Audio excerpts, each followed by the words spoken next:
pemeriksaan SSD pasir atau Saturated Surface Dry pasir. Alat-alat yang diperlukan dalam pemeriksaan ini adalah yang pertama, kaliper atau jangka sorong. Kemudian selanjutnya ada corong SSD beserta penumbuknya. Selanjutnya ada nampan. Kemudian ada ayakan dengan ukuran 4,75 atau nomor 4. Kemudian bahan yang diperlukan dalam pengujian ini adalah pasir kering udara atau pasir yang kita ambil dari luar. Nah, ini kita belum tahu kondisinya SSD atau tidak. Dan yang terakhir seperti biasa yaitu laporan sementara. Langkah yang pertama yang harus kita lakukan dalam pengujian ini adalah kita akan mengukur dimensi dari corong SSD ini menggunakan kaliper atau jangka sorong. Nah, ini karena kita mengukur diameter, maka kita akan menggunakan sisi atas dari kaliper. Yang kita ukur adalah diameter atas, kemudian diameter bawah, dan yang terakhir adalah tinggi dari corong. Langsung saja.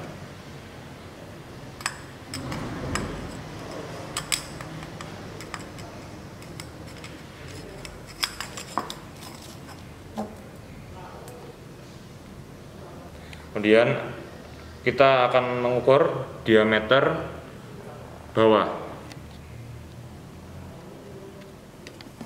Dan yang terakhir adalah tinggi. Nah, tinggi ini menggunakan ujung dari kaliper seperti ini. Nah, yang kedua adalah kita akan mengayak pasir yang kita ambil dari luar tadi menggunakan ayakan dengan ukuran 4,75. Nah, fungsinya adalah untuk memisahkan pasir dengan kerikil-kerikil atau pasir itu memiliki syarat harus lolos ayakan 4,75. Langsung saja.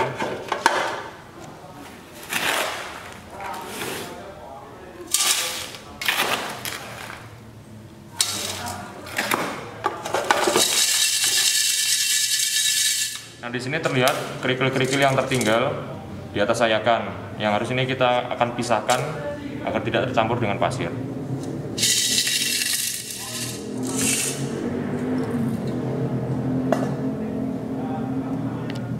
Setelah kita mengayak pasir, ya kurang lebih ini cukup untuk kita melakukan pengujian SSD. Jadi tidak ada berat tertentu. Yang penting cukup untuk mengisi satu corong ini penuh.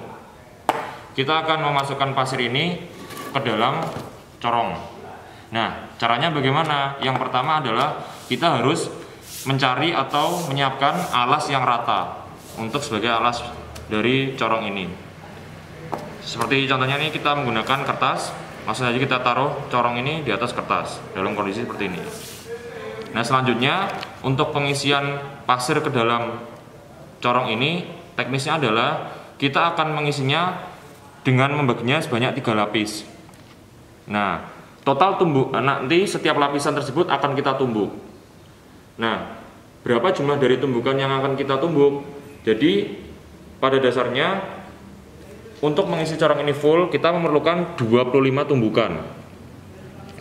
Karena kita akan membagi 3 lapisan pada tumbukan ini, maka 25 akan kita bagi 3. Contohnya adalah 8, 8, dan 9. Jadi lapisan pertama kita akan tumbuk 8 tumbukan, lapisan kedua kita akan tumbuk 8 tumbukan, dan lapisan ketiga akan kita tumbuk sebanyak 9 tumbukan. Yang totalnya adalah 25 tumbukan.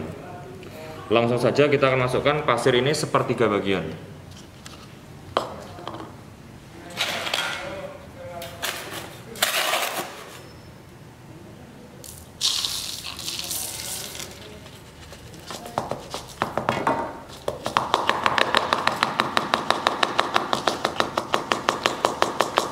Setelah pasir ini terisi sepertiga bagian, kita akan menumbuknya.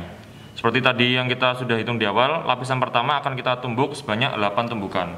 Nah, cara menumbuknya adalah kita akan jatuhkan penumbuk ini. Jadi tidak ditumbuk secara paksa, namun hanya kita jatuhkan. catnya seperti ini.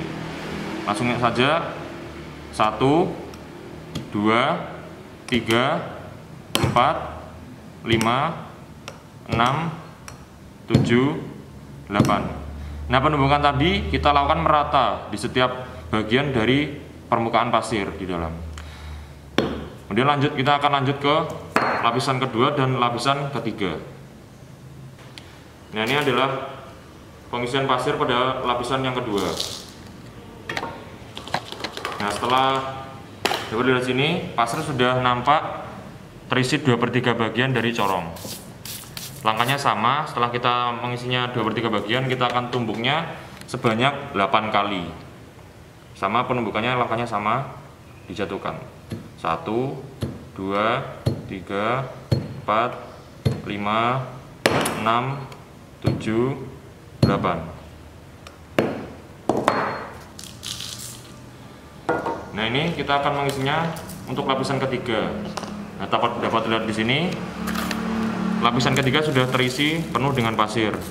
Nah, ini karena ini melebihi dari permukaan corong, kita langsung tumbuknya sebanyak 9 kali. Sama cara menumbuknya, tinggal dijatuhkan.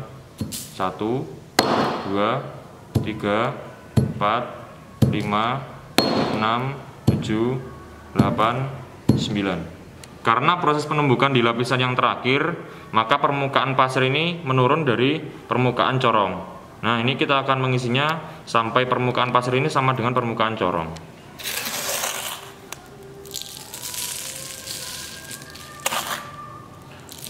Nah, ini karena permukaan pasirnya melebihi dari permukaan corong, maka kita akan ratakan. Nah, cara meratakannya adalah menggunakan penumbuk pada bagian sisi panjangnya ini.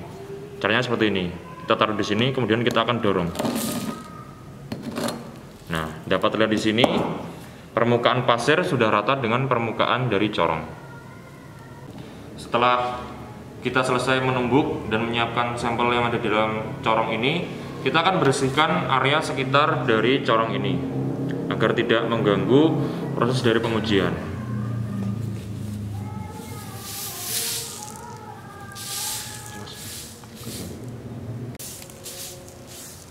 Setelah bagian di sekitar corong ini bersih, kita akan diamkan corong ini selama kurang lebih 30 detik.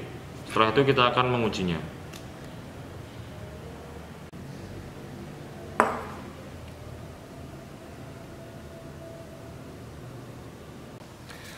Setelah kita mengangkat corong tadi, dapat lihat sini pasir dalam kondisi demikian. Nah, ini termasuk golongan pasir SSD.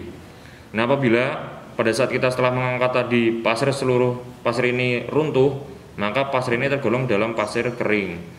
Dan apabila pasir ini setelah kita angkat corong tadi bentuknya sama dengan bentuk corong ini, maka pasir dalam kondisi basah. Berikut ini adalah pengisian laporan sementara dari pemeriksaan SSD pasir atau Saturated Surface Dry pasir atau jenuh kering muka pada pasir. Yang pertama, benda uji, itu pasir asal dari Merapi. Kebetulan pasirnya kita pakai adalah berasal dari Merapi. Dan alat yang kita perlukan adalah corong kerucut atau corong SSD dengan tadi diameter yang kita ukur tadi. Ada diameter dasar, diameter atas, dan tinggi dalam satuan cm. Dan hasil pengujiannya adalah ada 3 pilihan, yaitu basah, kering, dan terakhir ideal atau SSD. Kita pilih ideal atau SSD karena sesuai pengujian tadi pasir yang kita uji dalam kondisi SSD. Nah, ini adalah sketsa dari pasir yang kita uji tadi. Jadi ada sebagian yang runtuh dan sebagian yang tidak runtuh, sehingga digolongkan dalam pasir kondisi ideal atau SSD. Kesimpulan dari pengujian ini adalah pasir harus, di sini ada 2 pilihan, dikeringkan atau diberi air. Nah, ini kita coret semua karena pasir dalam kondisi ideal atau SSD itu tidak perlu dikeringkan dan tidak perlu ditambah air atau diberi air.